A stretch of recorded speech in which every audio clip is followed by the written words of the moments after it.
In what sense is our society male-dominated?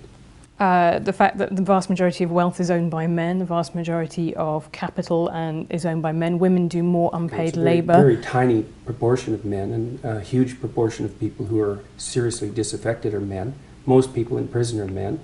Most people who are on the street are men. Most victims of violent crime are men. Most people who commit suicide are men. Most people who die in wars are men. People who do worse in school are men. It's like, where's the dominance here precisely? What you're doing is you're taking a tiny substrata of hyper-successful men and using that to represent the entire structure of Western society. There's nothing about that that's vaguely appropriate. There's an asymmetry in all sorts of places. The fact that there are asymmetries has nothing to do with your basic argument. Fair. Is gender equality a myth? I don't know what you mean by the question. Men and women aren't the same, and they won't be the same. That doesn't mean they can't be treated fairly. Is gender equality desirable? If it means equality of outcome, then almost certainly it's undesirable. That's already been demonstrated in Scandinavia.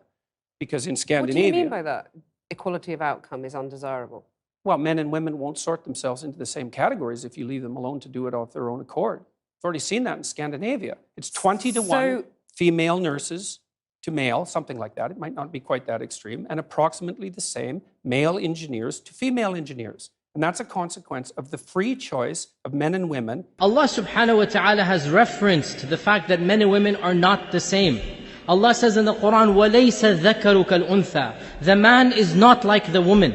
And our Prophet ﷺ said, إِنَّمَا النِّسَاءُ شَقَائِقُ الرِّجَالِ. That women are the twin halves of men. They're complementary to men. They're not the same as men.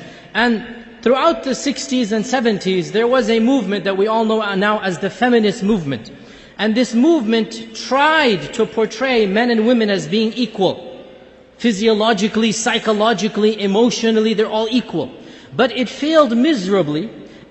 Nowadays, a modern wave of feminism, a modern wave of research is trying to go back and reclaim that damage, rethink through many of the issues that they had thought to change in the 60s and 70s.